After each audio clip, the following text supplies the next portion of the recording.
हिंदी में यूपीएससी की तैयारी से संबंधित प्रोग्राम्स को देखने के लिए सब्सक्राइब करें स्टडी IQ IAS हिंदी। नमस्कार साथियों, मैं कुणाल आप सभी का स्टडी IQ IAS हिंदी पे स्वागत करता हूं। आज की हमारी चर्चा का विषय है राज्यसभा में नॉमिनेट किए गए 4 नए सदस्य। अब देखिए, जैसा कि हम सभी ये बात जानते हैं कि भारत की राज्यसभा का गठन नॉमिनेटेड और इलेक्टेड दोनों ही सदस्यों से मिलकर होता है। कुछ सदस्य निर्वाचित होते हैं और तब जाके राज्यसभा में पहुंचते हैं, और कुछ सदस्य मनोनीत या नाम निर्देशित होते हैं राष्ट्रपति के द्वारा और तब जाके वो राज्यसभा में पहुंचते हैं।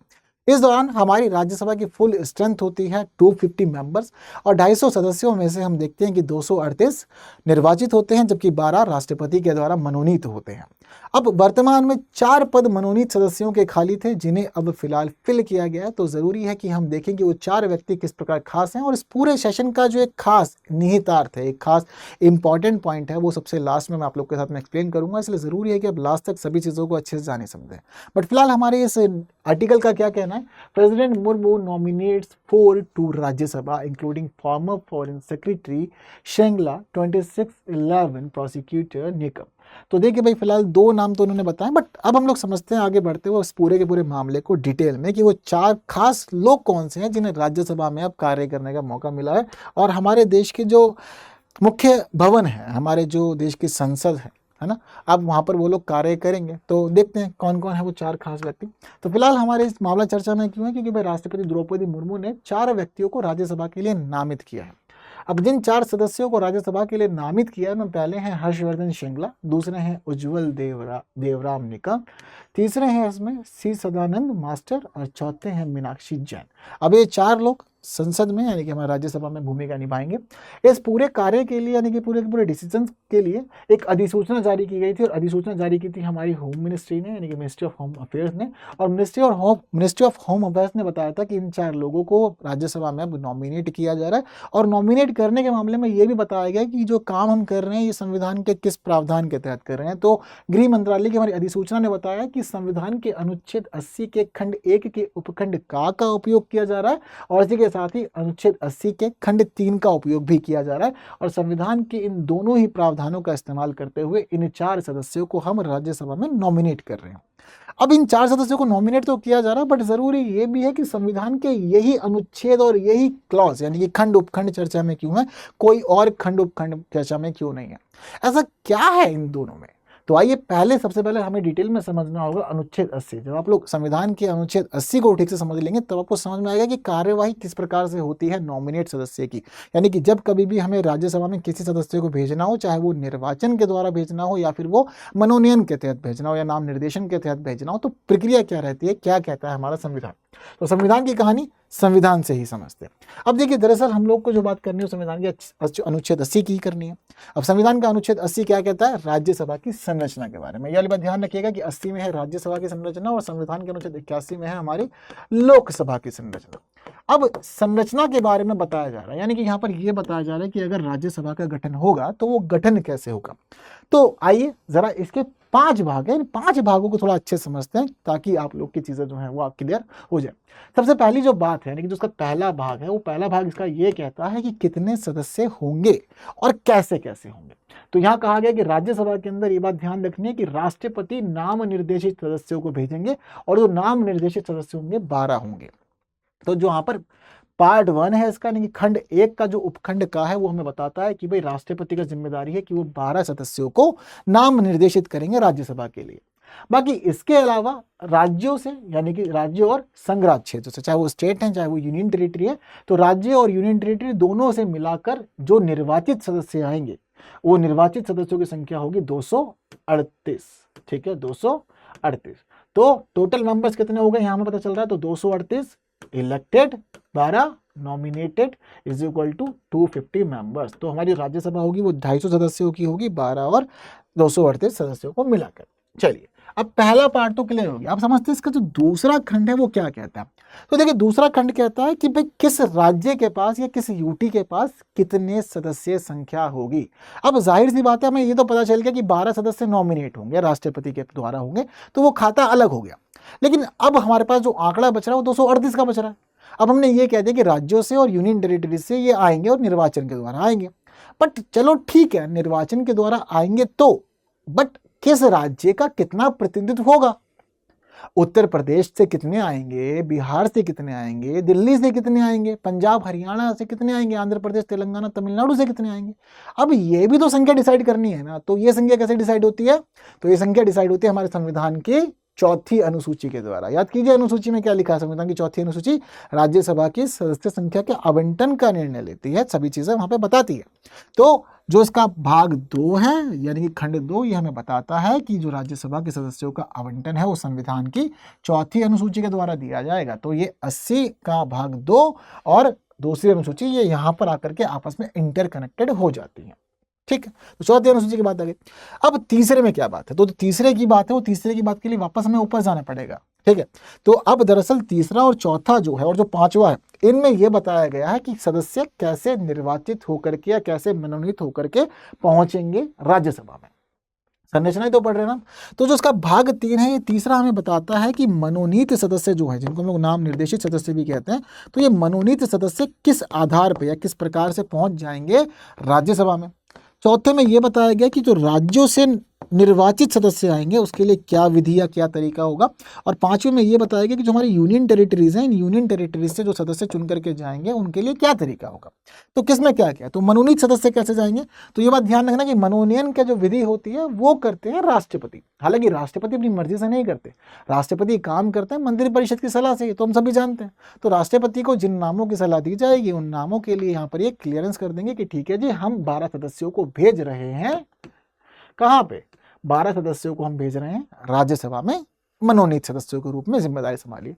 पर क्या राष्ट्रपति किसी को भी मनोनीत कर सकते हैं? सरकार किसी को भी मनोनीत कर सकती है? क्या आपको पूर्ण स्वतंत्रता है? यानी कि आप अगर मुझे सुन रहे हैं तो क्या आपको भी अपॉइंट किया जा सकता है? तो देखिए इसका जवाब है नहीं। दरअसल कुछ आधार है, और दरअसल यहाँ पर जो आधार है वो बताया गया कि विशेष ज्ञान और व्यावहारिक अनुभव के आधार पर होगा। यानी कि आपके पास में किसी फील्ड का एक्सपीरियंस होना चाहिए और अनुभव होना चाहिए। अब आप कहेंगे कि सर मैंने एक IT कंपनी में किया हुआ है, सर मैं सॉफ्टवेयर इंजीनियर हूँ, सर मैंने यूनिवर्सिटी में इस पोस्ट पे काम किया हो, या वगैरह वगैरह, आप कुछ भी एक्सपीरियंस रख सकते हैं। आपको कहेंगे सर एक्सपीरियंस तो है, यानी कि ज्ञान भी है और मुझे अनुभव भी है, तो फिर तो मुझे लिया जाना चाहिए। तो देखो ज्ञान और अनुभव के लिए यहाँ दायरा है, और दायरा है यहाँ पर साहित्य, विज्ञान, कला और समाज सेवा का।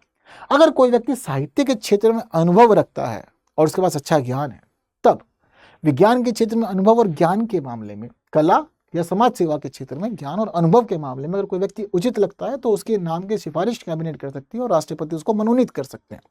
तो मनोनयन का नियम यही है कि देखिए 12 सदस्य आएंगे, लेकिन ज्ञान और अनुभव के आधार पर साहित्य, विज्ञान, कला या फिर समाज सेवा, इसमें से कुछ भी आप देख सकते हैं, तो उसी में से व्यक्ति को चुन करके, यानी कि उसी के आधार पर व्यक्ति को चुन करके राज्यसभा भेजा जा सकता है। तो ये है मनोनीत सदस्यों के पीछे के आधार और नियम कि किस प्रकार से काम चलेगा।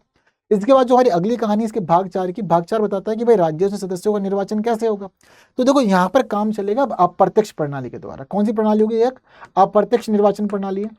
अब दरअसल क्या होता है कि अप्रत्यक्ष और प्रत्यक्ष में क्या होता है? प्रत्यक्ष मतलब जनता जब चुनती है अपने प्रतिनिधि को तो प्रत्यक्ष हो गया, पर जनता ना चुने, ऐसा कोई व्यक्ति जो जनता के द्वारा चुना गया हो वो चुने, तो इसको हम कहते हैं अप्रत्यक्ष प्रणाली या परोक्ष प्रणाली।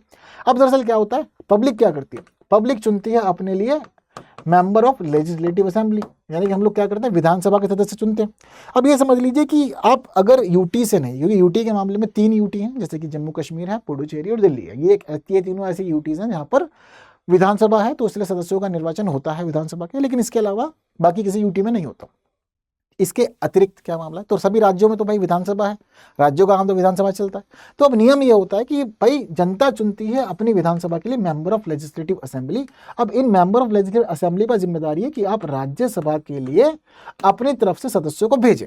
तो जो ये चुने गए प्रतिनिधि होते हैं ना, एमएलए, ये एमएलए लोग ही चुनते हैं कि उनके राज्य से अगर 4 सीटें हैं, 5 सीट है, 10 सीट है, तो उन सीटों पर चुनाव होता है। चुनाव के बाद जो जीतता है वो व्यक्ति चला जाता है फिर सीधे तौर पर राज्यसभा में। तो ये प्रक्रिया होती है। हालांकि प्रक्रिया में एक नियम ये होता है कि एमएलए जिस प्रकार से राज्यसभा के सदस्यों का चयन करेंगे, तो ये चयन यानी कि जो निर्वाचन की जो प्रक्रिया होगी, ये प्रक्रिया आनुपातिक प्रतिनिधित्व प्रणाली के अनुसार एकल संक्रमणीय मत के द्वारा कंप्लीट की जाएगी। तो आनुपातिक प्रतिनिधित्व पद्धति और एकल संक्रमणीय मत याद रखिएगा, इसके अकॉर्डिंग राज्य से चुने जाते हैं राज्यसभा के प्रतिनिधि।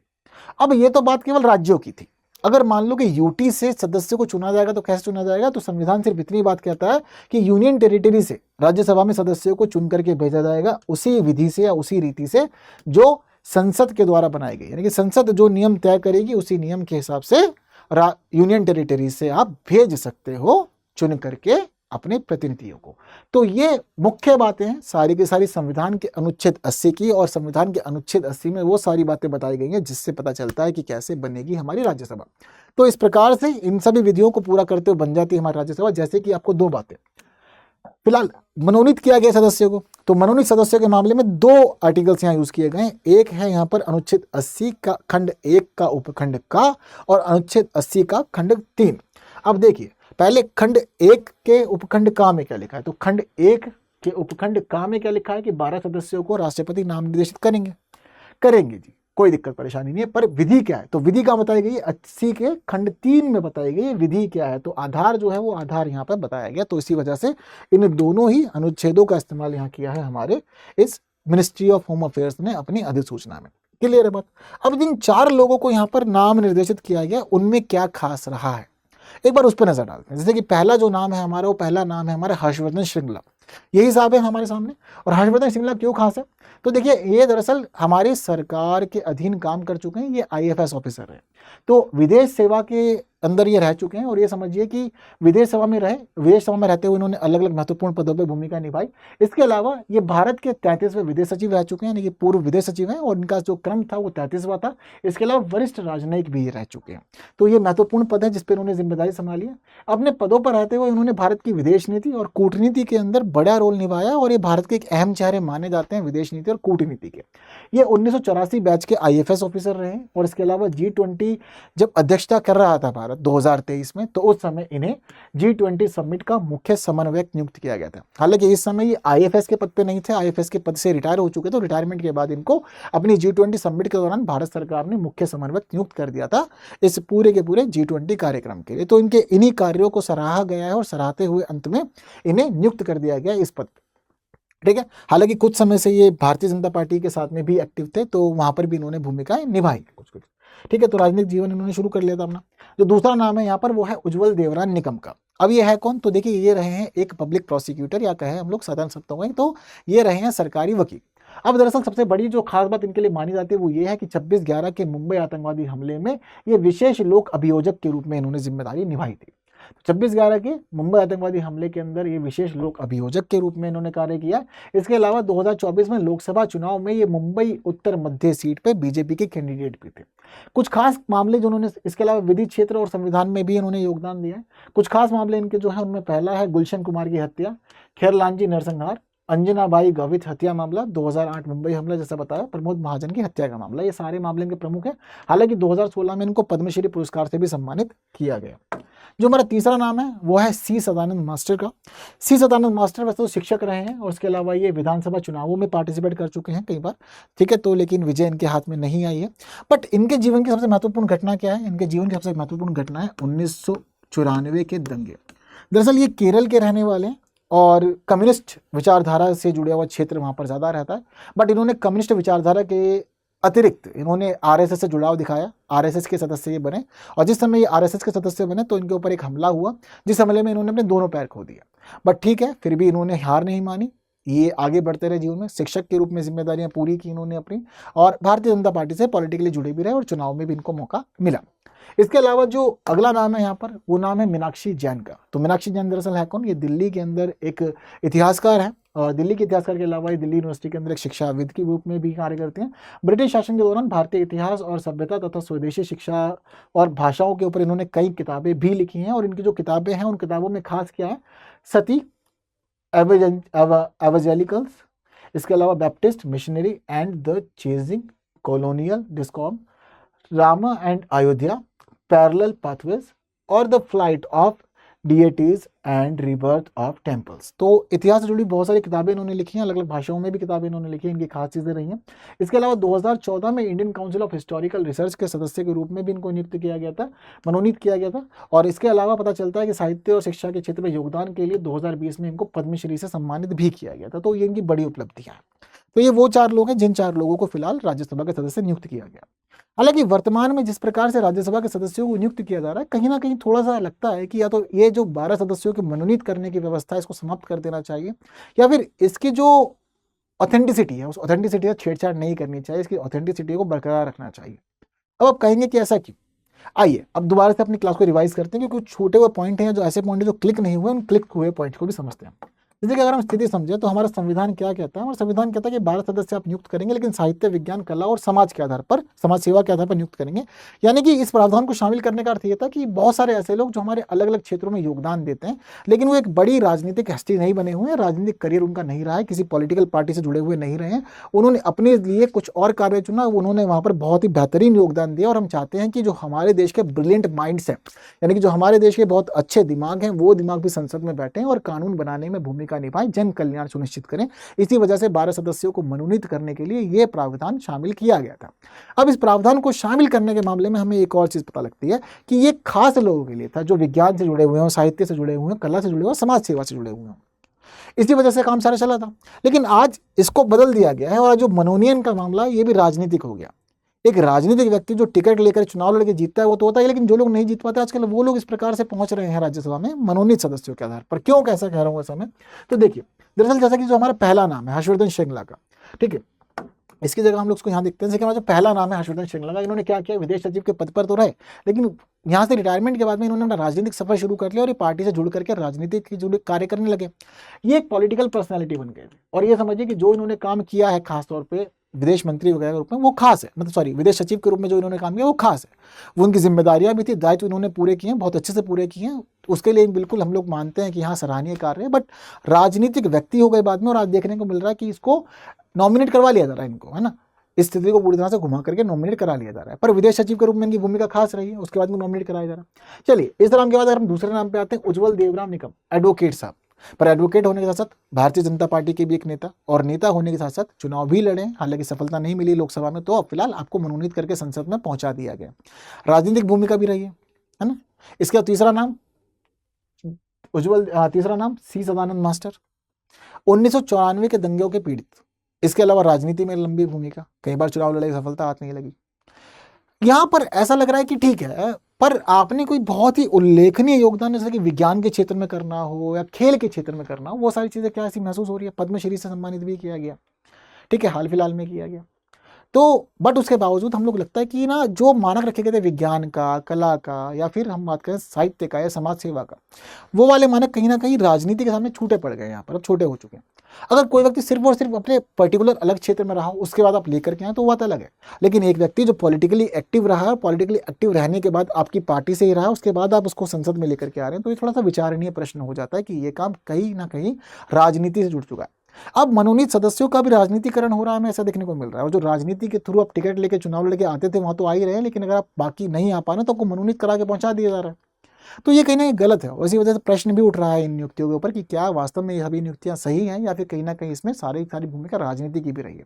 हालांकि चौथा नाम जो रहा है मीनाक्षी जैन का, उनका कोई पॉलिटिकल करियर तो नहीं रहा है, बट उन्होंने इतिहास के क्षेत्र में बड़ी अच्छी भूमिका निभाई है। तो वो मामला हम समझ सकते हैं कि हाँ, वो बिल्कुल प्रॉपर न्यूट्रल है और बिल्कुल व्यक्ति की योग्यता और कार्यों को सराहते हुए डिसीजन लिया गया राज्यसभा सदस्य के रूप में मनोनीत करना। और बाकी 3 लोगों का जिस प्रकार से राजनीति से जुड़ाव रहा है, और राजनीति के मामले में बीजेपी से जुड़ा हो रहा है और आरएसएस से जुड़ा हुआ देखने को मिल रहा है, तो ये बता रहा है कि कहीं ना कहीं राजनीतिक मोड़ इसके अंदर है, इसको हम लोग दरकिनार नहीं कर सकते। ठीक है, तो ये एक सोचने वाली बात है यहाँ पर। तो लगता है कि क्या वास्तव में चीज़ें आगे चलनी चाहिए या नहीं चलनी चाहिए, और चीज़ें बदलती हुई भी हमें यहाँ पर देखने को मिल रही है।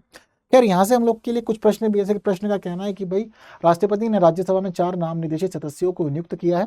संविधान राष्ट्रपति को राज्यसभा में विवेक अनुसार 12 सदस्यों की नियुक्ति का अधिकार देता है। तो उस प्रश्न का उत्तर आप लोग मुझे कमेंट करके बता सकते हैं कि प्रश्न का उत्तर क्या चलेगा। इसके अलावा अगली स्थिति जो है हमारे पास में, एक और प्रश्न का आंसर को कमेंट करना है, और संविधान के अनुच्छेद 80 से जुड़ा हुआ है। तो 3 स्टेटमेंट है, राज्यसभा की संरचना से संबंधित है, 12 नाम निर्देशित सदस्यों का प्रावधान है, और प्रतिनिधि राज्य विधान परिषद के सदस्यों द्वारा चुने जाते हैं। तो पहले आप यदि मुझे देंगे इस क्वेश्चन का आंसर कमेंट बॉक्स में देना। इसके अलावा बात करते हैं गुरु कृपा सेल की। तो देखिए, स्टडी IQ में गुरु पूर्णिमा के अवसर पर शुरू की गई थी गुरु कृपा सेल, जहां आप लोग को मिल रहा है हमारे सभी कोर्सेज पे खास डिस्काउंट। फिलहाल बात करें P2I फाउंडेशन बैच प्रतिज्ञा की, तो ये समझिए कि 2026, 27 और 28 3 अलग अलग वर्षों के लिए बैच चल रहा है, और इंग्लिश, हिंदी और इंग्लिश तीनों मोड पर चल रहा है। यहाँ आपको 1000 से अधिक घंटे की कक्षाएं मिलती हैं, और साथ साथ आप लोग ये भी समझिए कि आप लोग को यहाँ पर 1-to-1 मेंटरशिप की सुविधा मिलती है, जहाँ आप लोग अपनी सभी समस्याओं का समाधान पा सकते हैं। आप लोग को यहाँ पर टेस्ट सीरीज भी मिलती है, प्रिंटेड हैंड रिटन नोट्स मिलते हैं, 18+ बुक्स भी मिलती हैं, और प्रीलिम्स और मेंस के लिए रेजिडेंशियल प्रोग्राम की सुविधा भी शामिल है। इसके साथ साथ एक खास बात यहाँ पे आपको ये भी देखने को मिलती है कि अगर आप बैच में एनरोल रहकर मंथली टेस्ट में पार्टिसिपेट करके टॉप परफॉर्मर बनते हैं तो 11,000 का कैश प्राइज भी आपको दिया जाएगा। और इसी के साथ ही अगर आप प्रीलिम्स क्लियर करते हैं बैच में एनरोल रहकर तो पूरी फीस भी आपकी रिफंड हो जाती है। तो आपको बैच लेना है KL लाइव कोड के साथ और 15 जुलाई तक का ही समय है, यानी कि समय बहुत अधिक नहीं बच रहा है।